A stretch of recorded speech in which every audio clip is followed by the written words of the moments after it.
Welcome to A State of Mind. This is Julian Royce. I'm recording this here in my office with my dog, Sailor Moon. If you're watching on video, you can see her there. And I work here as a trauma-informed therapist, coach, and meditation teacher. And I really make mindfulness and meditation the ground of how I work with people. I offer different approaches to meditation that work with your body, your energy, your mind, including breathwork and embodiment and playing with our imagination. I also offer psychedelic-assisted therapy, which is something I'm passionate about advocating for and making more available. And I'm about to launch a new chapter of my bi-weekly integration group that supports the long-term work of integration, healing, and growth, including integrating profound and challenging experiences, such as those encountered in working with psychedelics. You can learn more at my website, astateofmindcounseling.org, and send a message if any of the above calls to you. And I spent about a month in Guatemala in January, still integrating back from that journey. Just wanted to share a little bit of a life update here. I went to an ecstatic dance retreat down there, which was both transformational and a lot of fun. I'm a big fan of ecstatic dance. It can be a really powerful practice, a way into the body, a way to connect, and ideally it's a very judgment-free space, an alcohol-free space, and it's really about being with your experience. And if you bring your practices of meditation and somatic awareness to that dance, it can be very beautiful and very profound, and it can be a beautiful community to connect with. I also saw clients virtually while I was down there, living at Lake Atalan, which is a really beautiful and special place. It's a blessing to be there. And I completed a 7-day retreat in the Medicine Buddha lineage that I've been practicing with under the guidance of Dr. Nida Chinangsang. Dr. Nida is a fully trained Western and Tibetical medical doctor, and he holds this special Medicine Buddha lineage. And so I got to do that at a place called the Hermitage, and I can wholeheartedly recommend this place. So if you're looking for a meditation retreat in Guatemala or in Central America in general, the Hermitage is a great spot. I will link to that below. The retreat was challenging and rewarding, as they tend to be. And I find that every meditation retreat I go on has this quality of being humbling in a good way.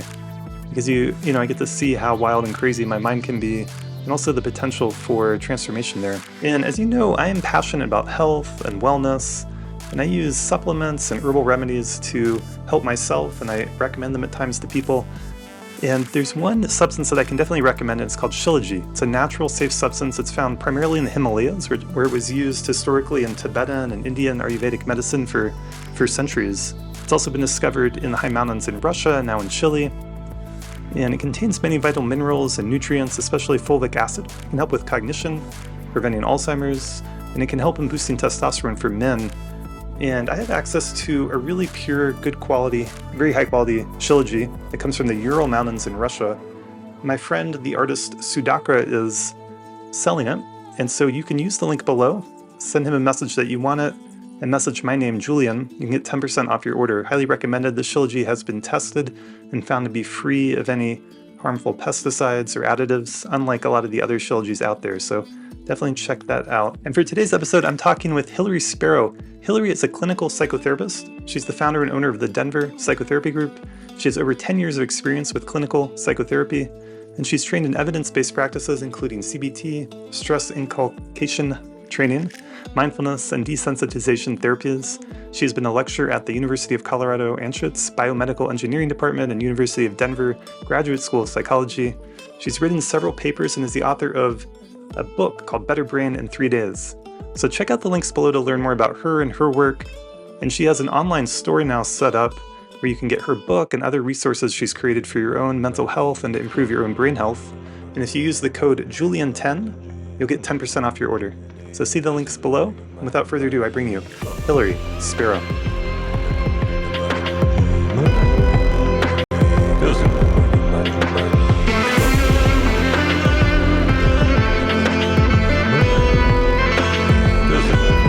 So I'm here today with Hilary Sparrow. Hilary, thanks for being on the podcast. Hello, thank you for having me. And we're in Boulder. It's been so beautiful. The drive up was stunning. Oh, good, yeah. That was meditative, too, for me. It's a beautiful drive from Denver. You come over the hill and see the mountains. It is. Drop in. Mm-hmm. Yeah, we're here in my office where I see people with the State of Mind therapy. Mm-hmm. And it's been a good week. I know we're going to talk a little bit more about business and that aspect of therapy and running your own business and all that stuff. And I've earned more money in the last 2 weeks than any other 2-week period in my really? time doing private practice. Yeah, I've been really focusing more on bringing more people in. Thank you. Wow. Yeah. put in a little bit longer days. And Times of abundance are a blessing yeah, and something to be celebrated. that's true. Yeah, it's good to appreciate it and feel gratitude. And there's a certain, and we can get more into this, but there's a certain energy from earning money as an exchange for your time, your energy, all the training, all the schooling, all of it. And it's like, I got into this to try to help people and to be of service and do something good in the world. And I also want to be able to support myself, but I can really see and feel in my own system this virtuous cycle that can happen where as you earn more, you can feel more inspired to give more. Actually, it can start to, there's this ancient saying, like attracts like. And I think there's something really profound about that. It's almost like people talk about it. I've heard some people talk about it like a law of the universe. And so, we can get more into all that. But I wanted to ask you to introduce yourself a little bit and share about yourself. And I know you're also in the therapy world and now expanding out a little bit from that. Yes. So my name is Hilary Sparrow, and I own a private practice in a company called Denver Psychotherapy Group. And it is doing psychotherapy. Because I've been a therapist for about 10 years, and it's my passion. It's what I wanted to study in undergrad, which was I did here in Boulder. It's what I wanted to study in graduate school. And then it's what I've wanted to dedicate my career to.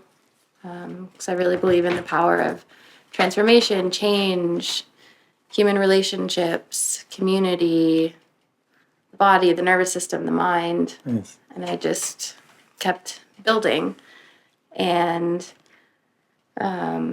like you, I started this career, this job choice because I wanted to be of service and to help and use the gifts I think I have naturally or that I was birthed with or that God imparted in me to help others and to use that uniqueness to help others to overcome trauma, stress, and then kind of be their best selves. And beautiful. Yes. And then recently I'm kind of balancing out my clinical work with running a business and being a human and pursuing my other passions and sort of channeling my unique interests and skills with therapy, and then also balancing out the other parts of running a business with and not letting myself get stressed or overworked or overburdened. You don't want to get burned out? Yes. No. Yeah. Interesting. Well, you mentioned God in that. Like, has that been an important part of your life? Yes, definitely. I grew up in Colorado Springs, so a pretty conservative. I didn't know that about you. Really? Yeah. Oh. Yeah, Colorado. It's interesting to me. Colorado Springs, baby. For people, it's like there's Boulder in the north, and then Denver, and then Colorado Springs, and they're like politically, Boulder's supposed to be so liberal, Colorado Springs is so conservative, and there's a lot of military, Air Force in Colorado Springs, and a lot of Christian. There is giant mega churches. It's kind of famous for that, right? Yes. Yeah. The Mill, Woodman Valley Chapel. That's where I grew up going. Okay. Interesting. Are you still? Is church a part of your life now? Church, yes and no. I listen to some sermons, some church sermons online.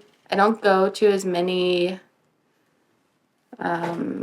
physical services as regularly. We'll do some holiday things, but I find more spirituality from different types of practices, like spending time in nature, talking to my friends, talking about spiritual practices with some close friends, praying together, those types of practices bring me closer to God at times versus going to a physical building. Yeah, that makes sense to me. It's interesting how, I don't know, sometimes when I'm working with someone, I would say every time actually, their worldview, their sense of connection with other people, of course, with nature, but also of something like God or spirit or the universe or higher power. Sometimes I talk about your true nature. Like, that's such an important part of a lot of people's healing, a lot of people's recovery from addiction, for example. I think how do I say this? It's kind of charged subjects to talk about, and we grow up in a society where we respect everyone's right to believe what they want to believe, which is good. Like, we're a pluralistic, multicultural society. It's good. And it seems, on the one hand, obvious, and on the other hand, kind of taboo to talk about that some worldviews lead to greater health and well-being than others. And so for a lot of people, a connection with God or some kind of source or something like that can be so helpful and inspiring and help you get through tough times. And some people have a more nihilistic view, and you might not be aware of it at first, but I think in the long run, maybe another way to say it is just a sense of something that gives you a sense of optimism versus pessimism. And Absolutely. even if there's these fascinating psychological studies showing that people who are more pessimistic actually see things more objectively accurately, but are less happy. Really? That's funny. But so anyway, optimism can give you obviously more energy and help you feel happier overall, I think. So I want to encourage that in people. And yeah. Well, so do you want to share, like, what got you into therapy? I guess you spoke to it a little bit, but did it have a meaningful impact in your life? Like going to therapy or? Actually, I got into therapy without having done therapy. The reason I wanted to pursue it started with my desire to connect with people and understand people and behavior and the mind and, I guess, performance and the psychology of performance more. And then therapy was sort of a field of study that encompassed that. Because I almost think of clinical therapy as the opposite of performance psychology or performance optimization. Like opposite in what way? Well, with therapy or clinical therapy, there's a disease or a disorder, and you go from disorder into health. And then with performance psychology, you go from health. You're maybe already at a good stage psychologically, but you go from good to better, best, and then optimization. Nice. So, and that's something where I'm trying to shift my practice too, because I have a very solid clinical background with just, being trained in DSM models and APA models. Yeah. Going from figuring out what the diagnosis is or the disorder is, and then treating it. Yeah. So that it no longer becomes,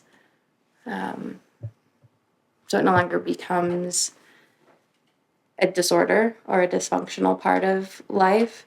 So I think that's taught me a lot, and of the science, because these are evidence-based clinical practices. And then now I can use that to create more optimization and grow the things that someone would want to grow, like kindness or peace or wanting to be a better business person or a better human or a better spouse or a better lover or a better friend. I like that. That's beautiful.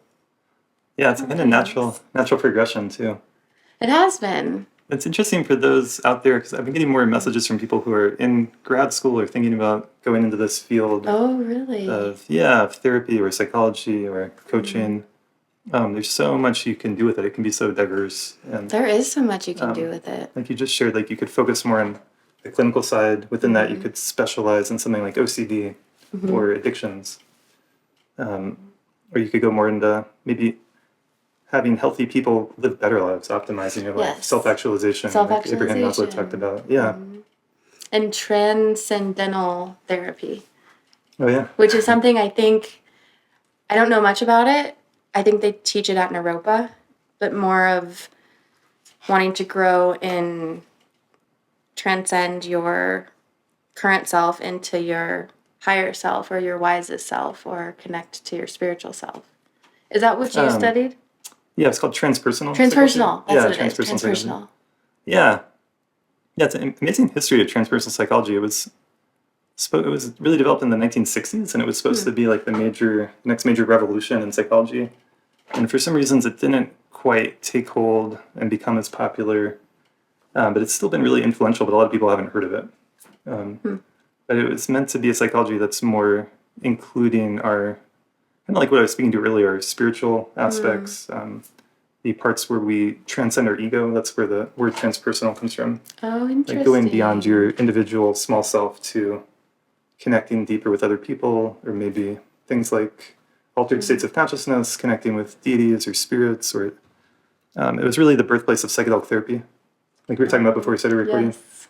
And so some of the original transpersonal psychologists who developed the field were like Stan Groff. He's often considered like one of the fathers of it. And he pioneered the use of LSD therapy and then developed breath work to study altered states without a psychedelic medicine when it became illegal. So That's so interesting. yeah. Breathwork is one of the therapies I know probably the least about, Oh yeah. which is ironic. I don't know. Yeah. I've been doing more, sharing more breath work with people in a Do you do breathwork? simple way. Oh, wow. You facilitate it. Yeah. I mean, I've trained and studied a lot of breathing breathwork techniques from the Buddhist tradition, which aren't as well known. But there's this idea in Buddhism and in yoga, especially tantric Buddhism, that our subtle body, our nervous system, in a sense, is creating our reality. You know, I think modern science is really in agreement with that. Like that, what we're experiencing is not an objective reality per se, but like we're kind of creating it or co-creating it. Anyway, where our energy is in our what's called our subtle anatomy, like people like the maps of like chakras have become really well known. So where our awareness is centered in our subtle anatomy is affecting what we're seeing, what we're experiencing, kind of like our state of mind, kind of like the way the world appears to us. You know, it'll change, and so there is this whole these yogic traditions of working more directly with the subtle body and our energy, and breath work is a part of that.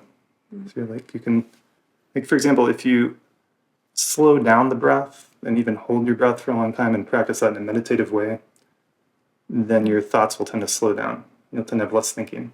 And so yeah, more sense of spaciousness. Or I mean, the Buddhist path is really about getting in touch with our true nature. That's what the goal is. And our thoughts tend to, for whatever reason, tend to distract us, right? They tend to grab us. They tend to get lost in the monkey mind. Yeah. Yes. So, but yeah, I think breathwork, you know, I think we all, we start to just tune in to notice your daily life. You'll notice how, if you're really angry, your breathing will be different. If you're feeling really impatient, your breath will reflect that. So our breath is always reflecting our state of mind. Yeah. And so you could work with changing your thinking or changing your beliefs or doing therapy to like feel your emotions, or you could just work directly with the breath and shift the breath, and that'll help shift you out. Does that make sense? Yes, yeah. And then in doing so, it also calms the nervous system. Right. Which is especially important for those with overactive nervous systems. Yeah. I guess could be all of us at times when there's a lot going on. Yeah. Yeah, especially in our modern world. Yes. There's a lot of stress, a lot of anxiety, all this stuff. I agree.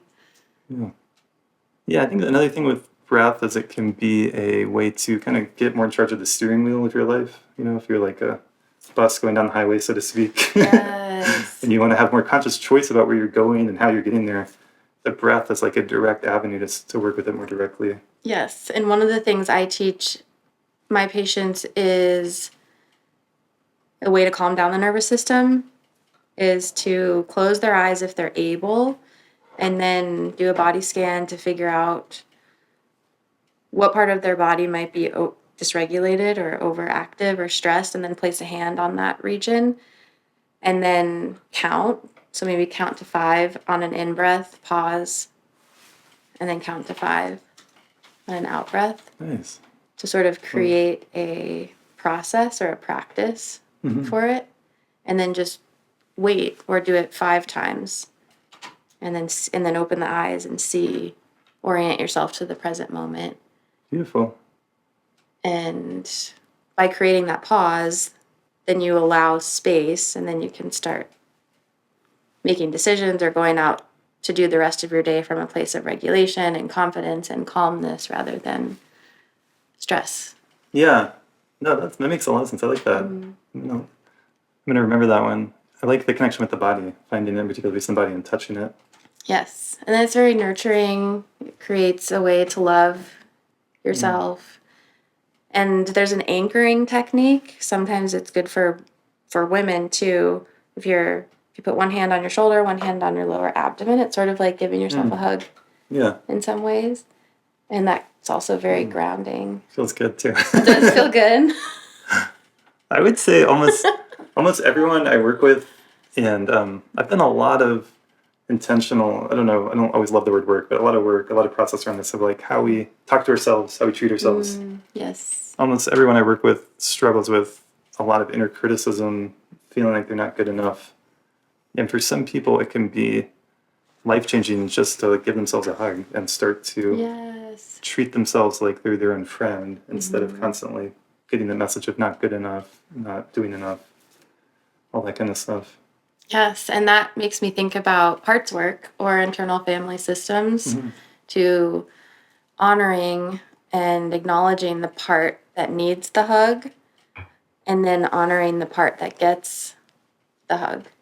Yeah, beautiful. And just kind of checking in with multiple parts too to make sure that those parts are feeling seen, heard, loved, and validated. Yeah, that's great. And then there's a part that is the inner critic, right, that we also need to work with and can hopefully transform. Yes.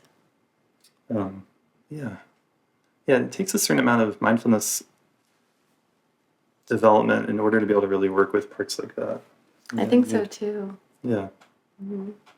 One of the exercises I also give patients is to write a letter to the parts or imagine, so close your eyes and imagine speaking to this part of you. Imagine it as a being or an entity, or if it's a younger part of them, imagine 7-year-old you right here. What would you say? And have them actually envision in their mind and even at sometimes talk, like, hello, I see you, I hear you, you're so critical, do you need a hug, what do you need? And if they, and sometimes I'll tell them to do it as homework, but it's actually really powerful if they can do it in session and give, so not just imagine it, but give language to it and then be witnessed in the therapeutic space to further acknowledge where some of that came from. And then that can create this beautiful resolution too.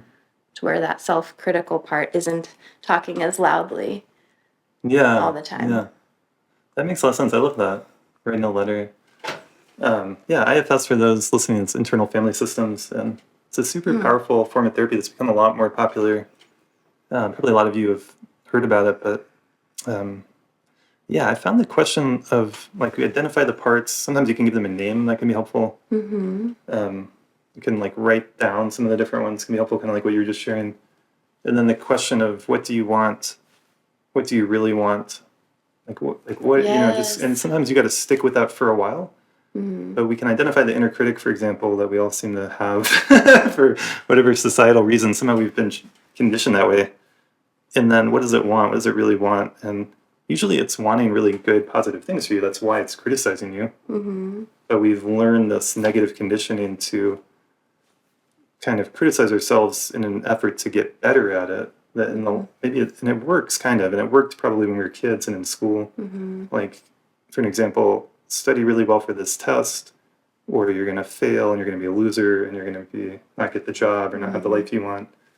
And so then you're motivated to do well on the test. But over years of that negativity, that negative encouragement, it diminishes our quality of life, and it's hard to feel content. It's hard to feel good. It's hard to appreciate all the good, positive things that we're doing and have done. So we've got to get in there and transform that. And, yes, absolutely. And in my experience, sometimes the earlier it happened in childhood, well, I guess it kind of depends. Sometimes the deepest wounds happen early on in childhood because we don't have a fully active frontal lobes. So we're so primitive, or these primitive parts of us are activated because we can't think rationally through things when we're 4 or 6 or 7.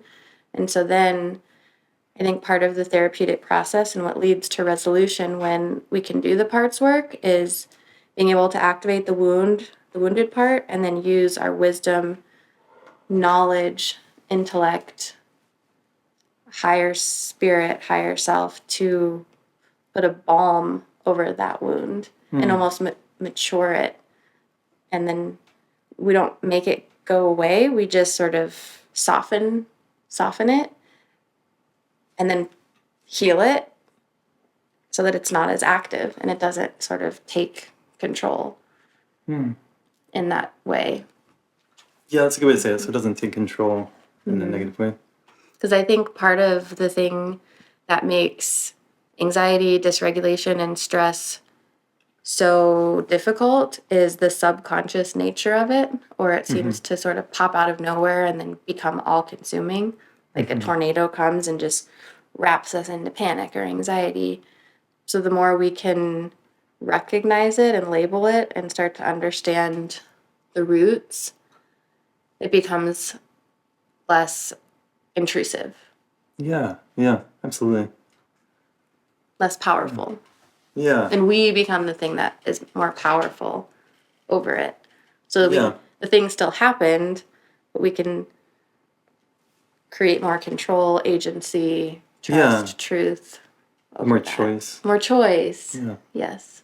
I love that. I think this is really important to talk about and reflect on. And I think what we're talking about with the parts work and the inner critic and negative self-talk and all that is the perfect example of something that even if your life is really good and you're healthy and you have a good job and you have a family and overall you feel like you've achieved a lot of things that you wanted, whatever those might be for you, and overall you can objectively say my life is pretty good. If this piece is in the background running the show inside, your quality of life is not going to be good. No. Right? So you could be a billionaire and be waking up every day and feeling like you don't have enough. Right? And I think we see that. We see that all the time. You could be a professional athlete who has achieved so much, and yet that inner critic is running the show, and it's never enough. And so I wonder sometimes when I see people who are really successful, what's going on there? Like, like it could be kind of harsh in there. It could be really hard. Yes. Yeah. And I think we all as humans struggle. And some of us struggle in different ways. And so to assume that life will be perfect is a fallacy. And yes, we can overcome things, but I think just recognizing that we all have flaws and we all have struggles, and there's really good parts of us and parts of us that struggle, and almost allowing space for that to happen, because I think with the inner critic comes perfectionism and performance and all of these societal things, especially in the high achieving or the professionalism culture. And then you start chasing the wrong types of things and they don't fulfill, and you keep building wound-based things rather than... Right. That's a good way to say it. Oh, thanks. Yeah. Rather than choice-based things. Yeah. Good. Well, and I know, like, I wanted to kind of pivot back to, you wanted to talk about business development more. Is that a good way to say it? Yes. All that kind of stuff. Yes, that's something I'm passionate about too. Yeah, and it was inspiring to be talking with you before the podcast, before recording, of like, you went to school, you got the degree, you created your own practice, you're working as a therapist, and now you're actually wanting to expand your business. And is that, maybe for you, that looks like less one-on-one time with clients and more time building, like you created a store on your website, like doing Yes. What is your journey like with that? It's been so fun. So I also think I'm in a very small percentage of people and women who are, so I'm a woman, I'm a business owner, I have a practice, I have a business that did really well through the pandemic. I'm an Enneagram type 3, I'm an introvert. That combination of person is sort of hard, I think, to find in the small business community. And I also want to use And I think I have a natural aptitude for both. I think I'm a naturally good therapist and a naturally good business person. Yeah. Because I've found success in working for myself more and in self-employment versus working a traditional path. And I want to also teach people how to do it and how to do it really well and how to create a business model where you don't burn out, where you don't see, 9 patients a day, 6 days a week. Yeah. That maybe we all kind of did in graduate school when we were young and maybe had the energy, but is that sustainable to be seeing so many patients a week? It's interesting how much work it is to see people as a therapist, and I feel like it's not always. And you're often like you're talking about, it's no one is really witnessing you. Like you're not as much a part of a team often, or at least when you're with a client, you're usually there just you and the client, right? So, right. It's like, I guess you could talk about like emotional work, or Well, you're not like building a house with your body, but right. there's certainly a cost to it and an energy, and Right. And even being a provider during the pandemic and being patient facing. And So you just shared you did well during the pandemic in terms of your business. Like, my business did very well. What do you attribute that to? Hard work. Okay. Hard work. Showing up every day, choosing to trust in myself and use the skill that I had to make a living and support myself during a global pandemic and a global trauma. And I attribute that to, I guess, my spirit and just answering this call, even the spiritual call to just move forward and use the gifts that I have to instill life and hope and healing and health in other people. And I guess my personality too. I've heard it in the entrepreneur world that it's something where you either have it or you don't. And I think you can teach entrepreneurship or business skills. And I also think everyone that I've talked to in the entrepreneur community or a self-made person, they have this thing in them where they kind of have to do this. It just seems like an obvious path. Something in them is driving them. Yeah. Yeah. And so it's sort of this unteachable thing that you just have to do it. Yeah. Well, I want to speak to a piece here for people who are in the health or therapy world or even coaching world. Yes. I mean, there's a difference between being a really wonderful, skilled, compassionate therapist or coach or healer versus business skills in running a business and growing a business and budgeting and marketing and accounting and all those other pieces. And it's possible. Both. It's possible to be good at both. Yeah, I wonder. Like, it's a lot to try to do everything. It's a lot to try to do both. For some people out there, it might be really good to. You could join someone else's practice. Yes. You could join a company. You could gain experience where you get to be with the client. You get to be in that role, and you could take some of the pressure off all the business aspects. And that might be a really good choice for a lot of people, or at least at some point in their journey, versus graduating from grad school and trying to do it all at once by yourself. Right. Yes. That's what I would recommend to anyone is grow. Well, kind of like a phrase in the psychedelic world, start low, go slow. Nice. I think with building your business, start low and then grow it slowly. A lot of times you might have a full-time job or a salary job and you're building something on the side. That's what I did. Oh, okay. And I just started with one patient and I had my full-time job and then I got a second patient and then I just did the marketing and then naturally you'll start to grow and then you reach a tipping point. That's kind of what happened to me. But I really think when you grow slowly, you can sort of grow to meet your own demands of your own needs financially and even emotionally and from a nervous system perspective. And then you can also grow it the way that you want to grow it. And then you don't need to sink a whole bunch of cash into starting a business. You can do a little here for, your office furniture, and then a little here for your EMR, and then you get a little more income, and then a little more income.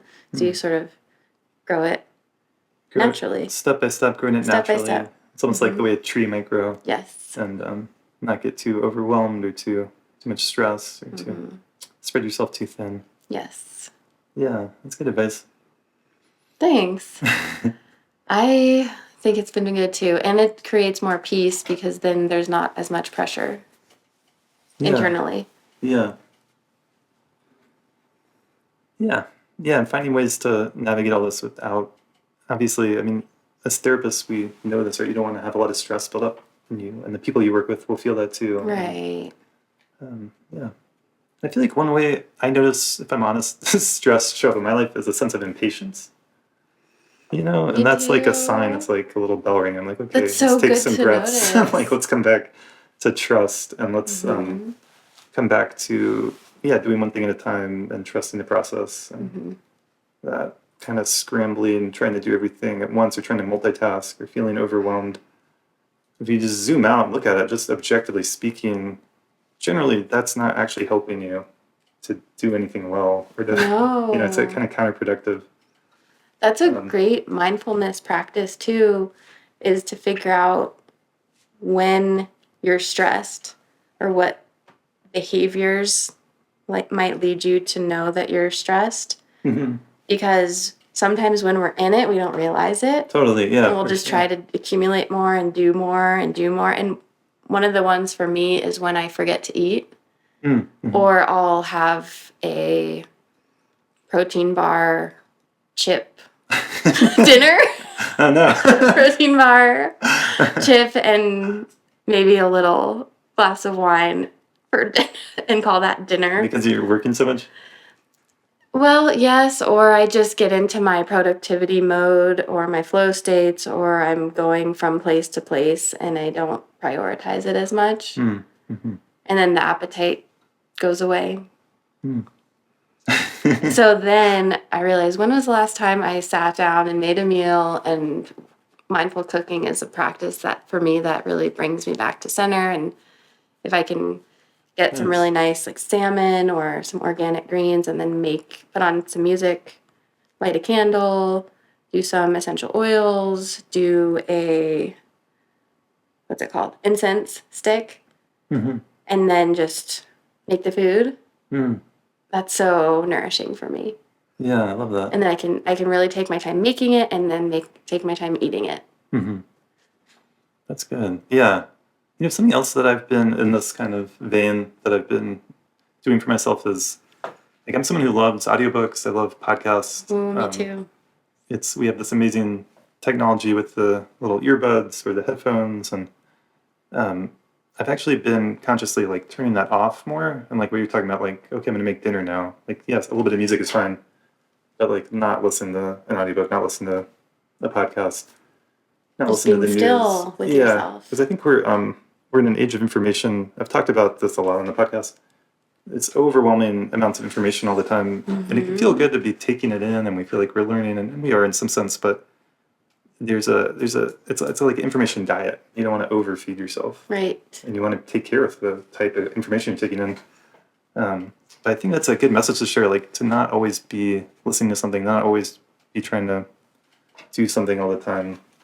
Yeah. Yes, and that gets us from overconsumption mode into creation mode. Yeah. And I don't remember where I heard it, but sometimes I challenge myself to create more than I consume, or almost doing a information fast of sorts. So no Netflix, no phone, and instead of using that time that you would be spending on those things to create or to bring out something that's inside of you and create. So, or do something that connects you to your creative spirit, like dance or gym or paint or read or write or talk to a friend or something, then you're building something. Because sometimes when we consume, it's more of a passive we're passive, and that's needed at times. Sure. We Yeah. all do the good old Netflix binge or the doom scrolling,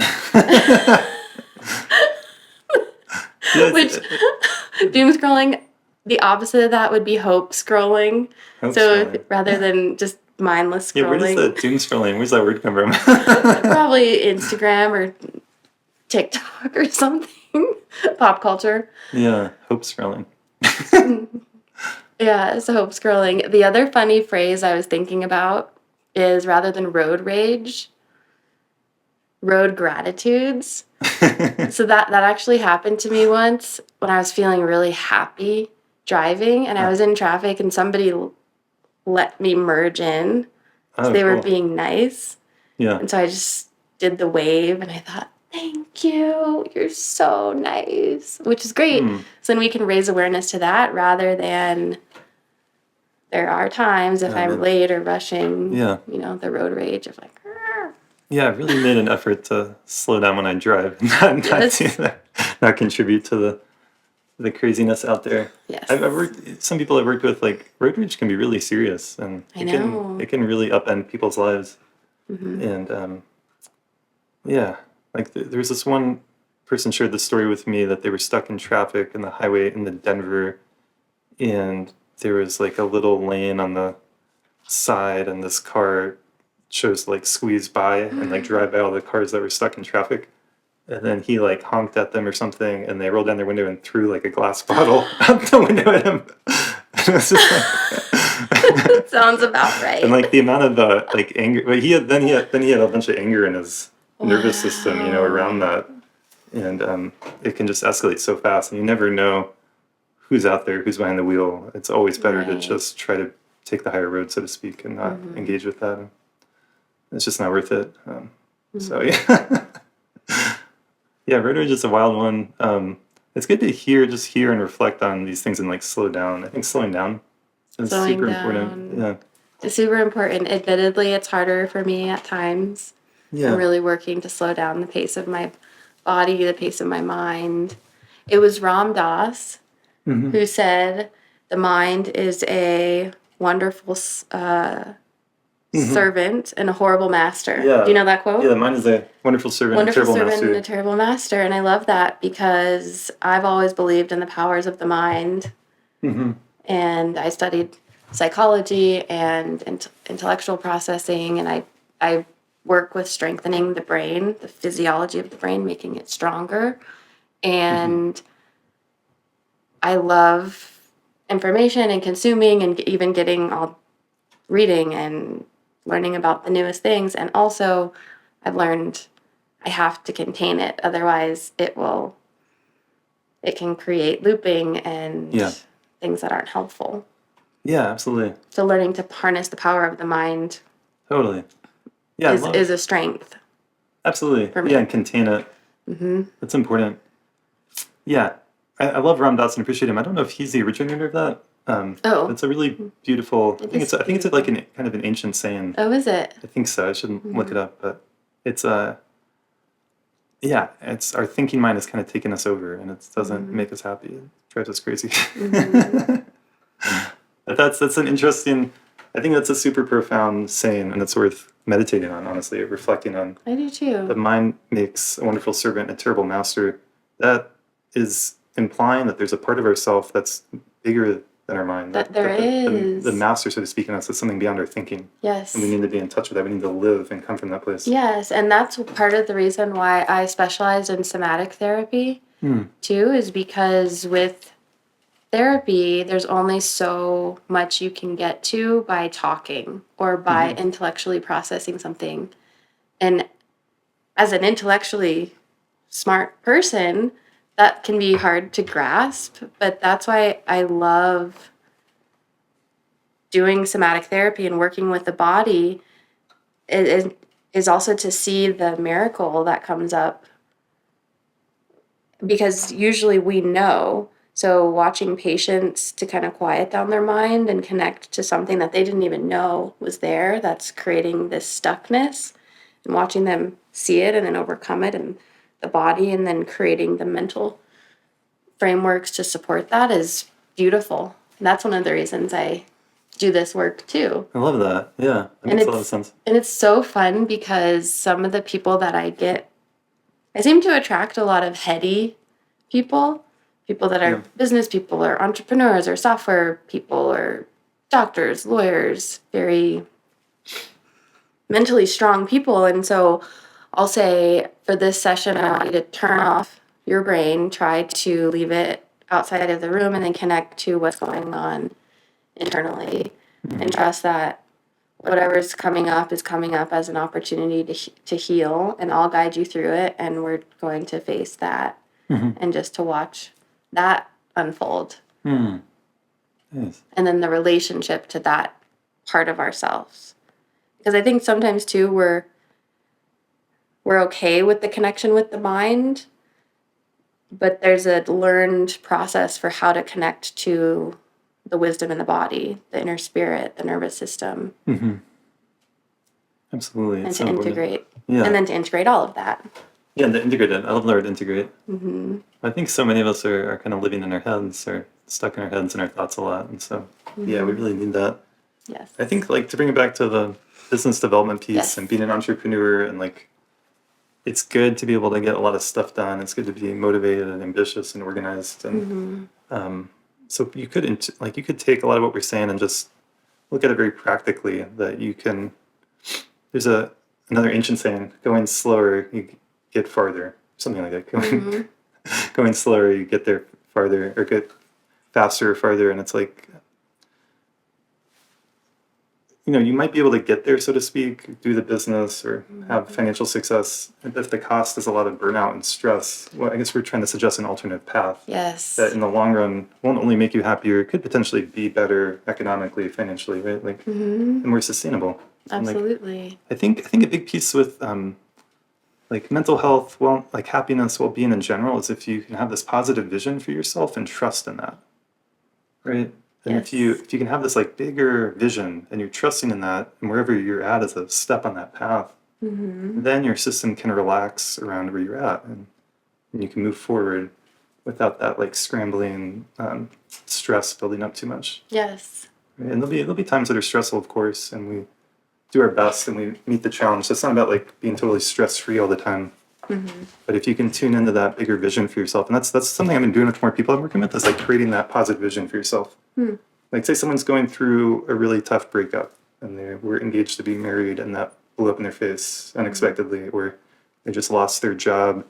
It's like a huge catastrophe, and it's fucking hard. It's so hard. And then like, if you can, it's a big loss, and it's good to feel those feelings and process it. And if you could zoom out and like see the story of your life like a movie, and you still, maybe you get in a new relationship or find a new job that's better than the one you left, right? Then in the long run, it's just a learning process that we're all in, right? It's no reason to get suicidal. It's no reason to give up hope. It's no reason to lay on the couch for 6 months. Right? Yes, that's great advice. So, It really is. Yeah, and it happens. It happens to people.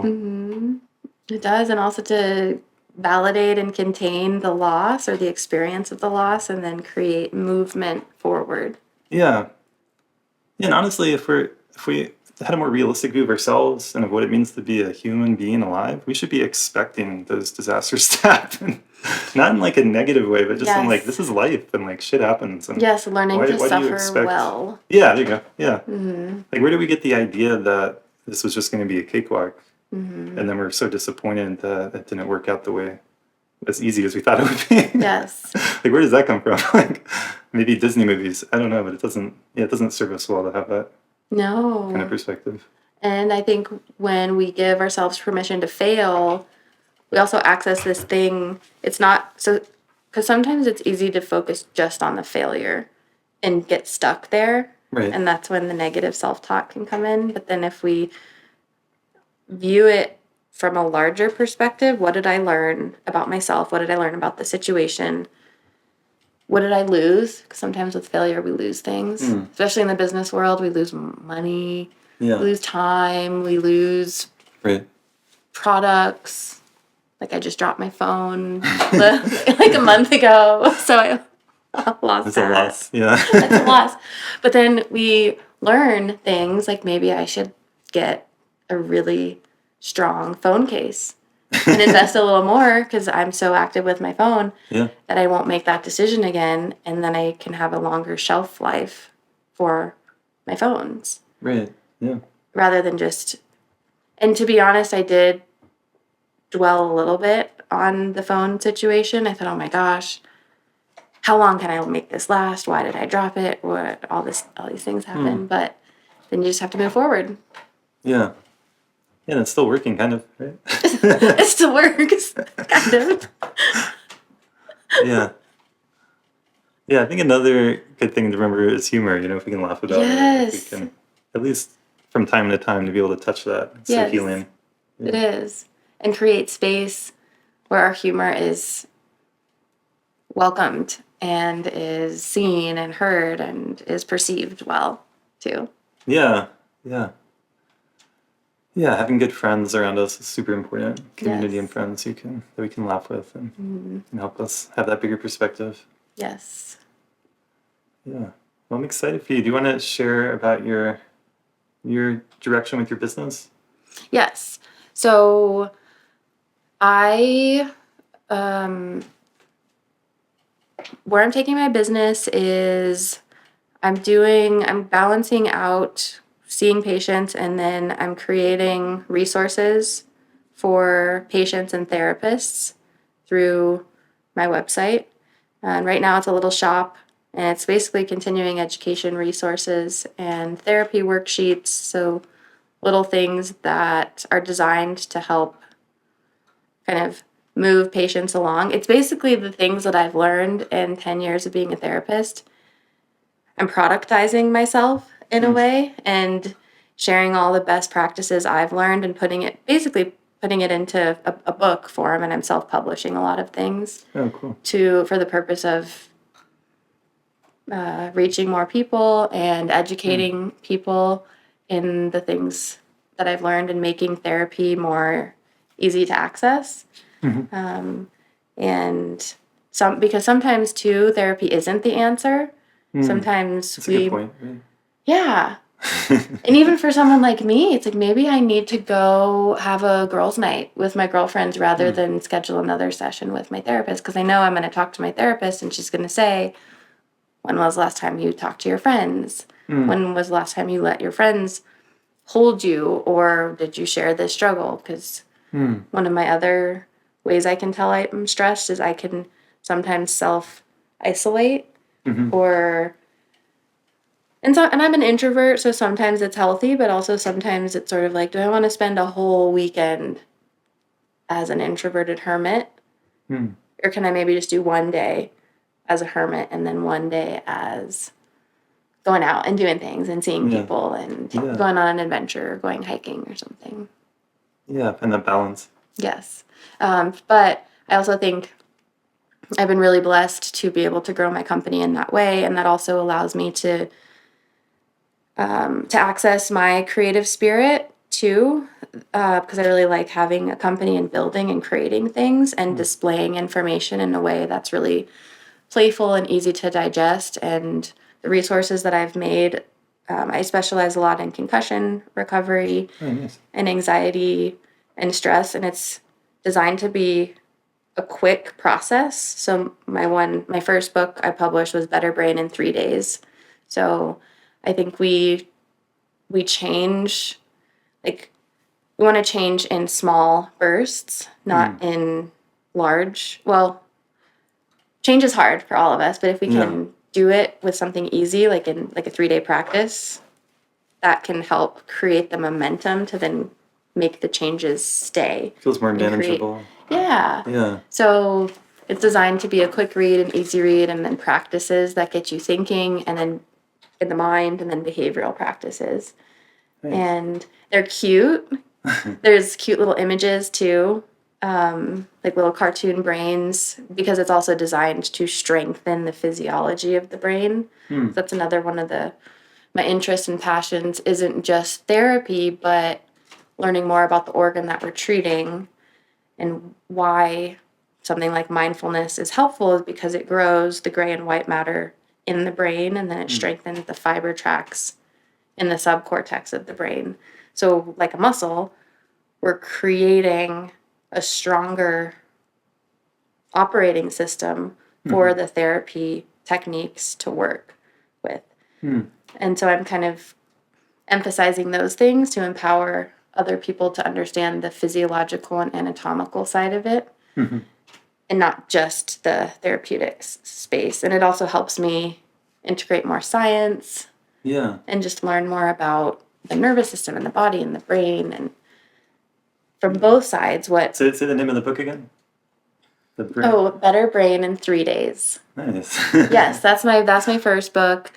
And then the therapy worksheet I just dropped yesterday is called Therapy Worksheet. It's a very creative name. I was thinking about that. Yeah, I saw you post on Instagram about it. I want to check it out. Therapy Worksheet. I think my next one I'll probably title it Empowered Confidence or something. Okay. But the therapy worksheet is just some questions that I ask patients to start asking some of these questions. What part of you is activated right now? What do you want most in this situation? What thought would lead me to reclaim my voice or my power in this situation? What's one step? Because I like the thought process and the behavioral piece. What's one step I can do right now or today to take a step in this direction?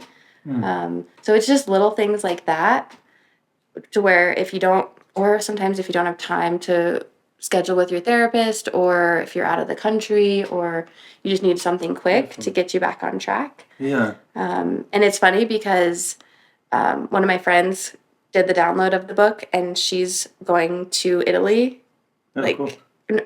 like later today.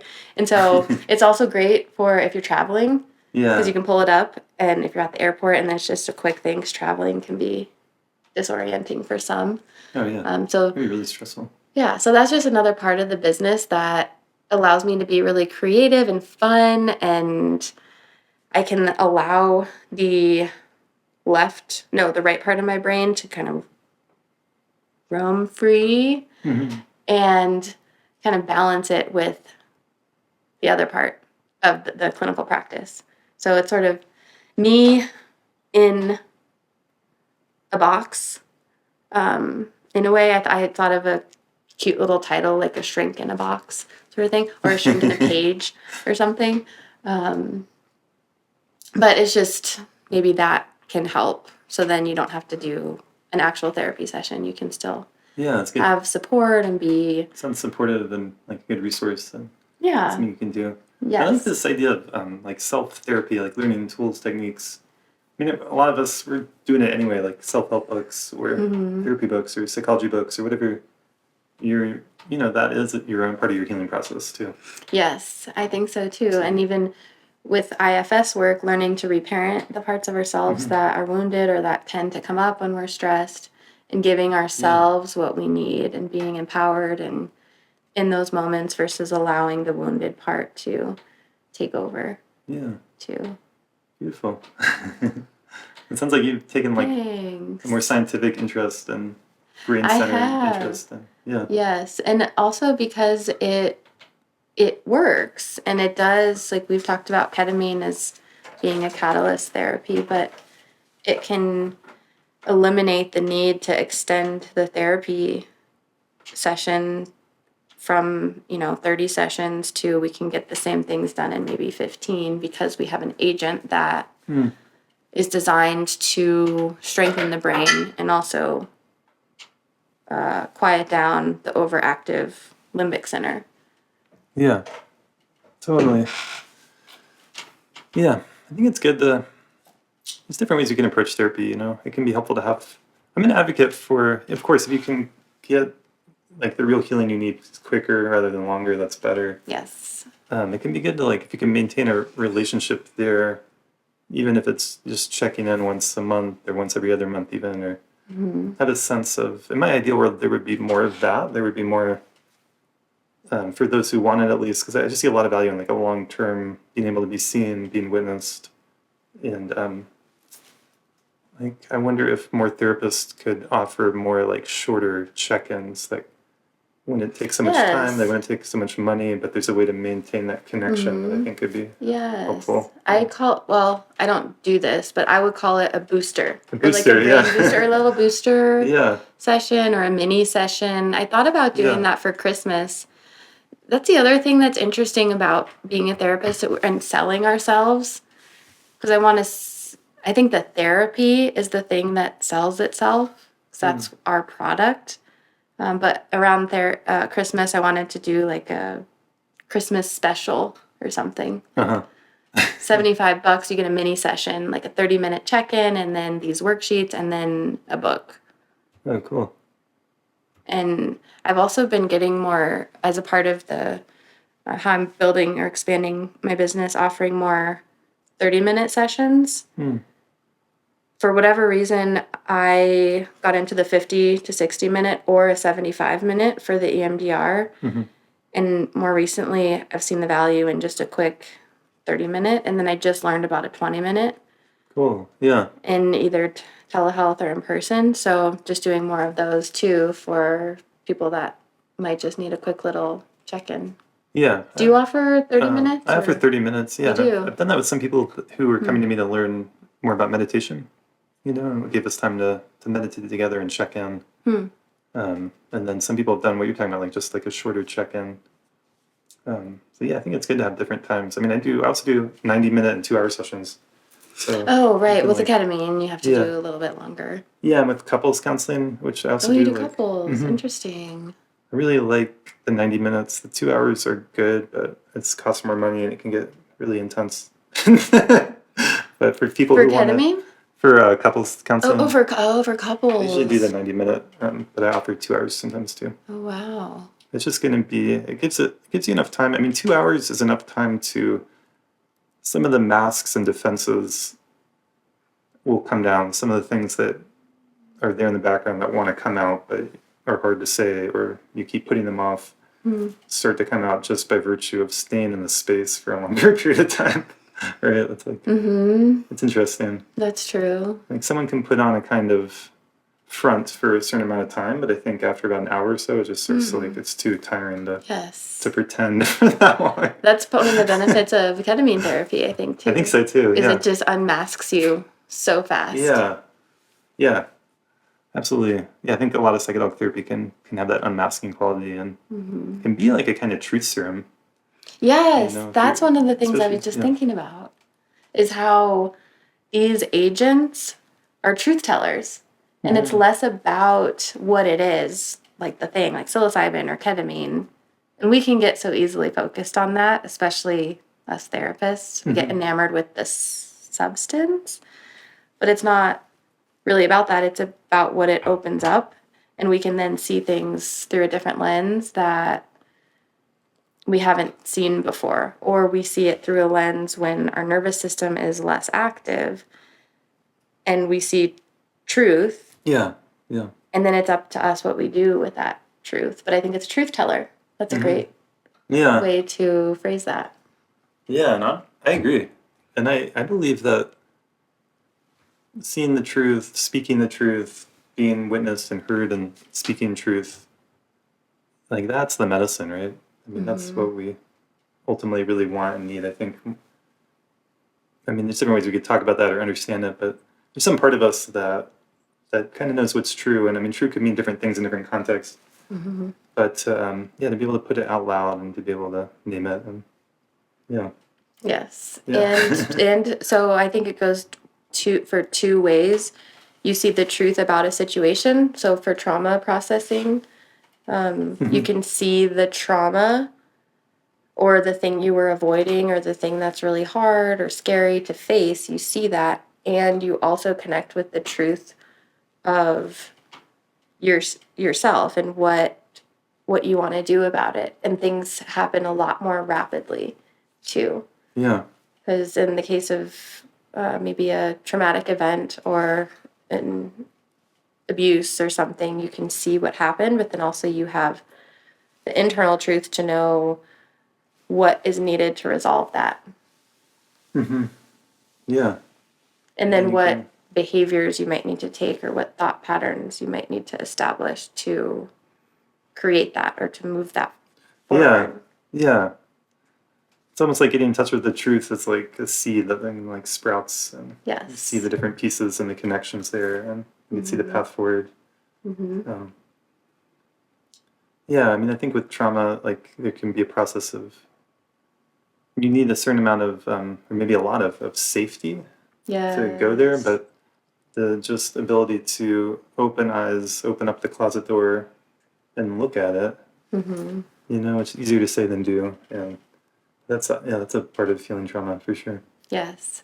And I've been using this phrase with some of my patients. I call it the de-thawing period that happens with trauma, because when you're in this trauma state, not only in the initial time, but as it's almost a PTSD response, we're so tight and we get cold.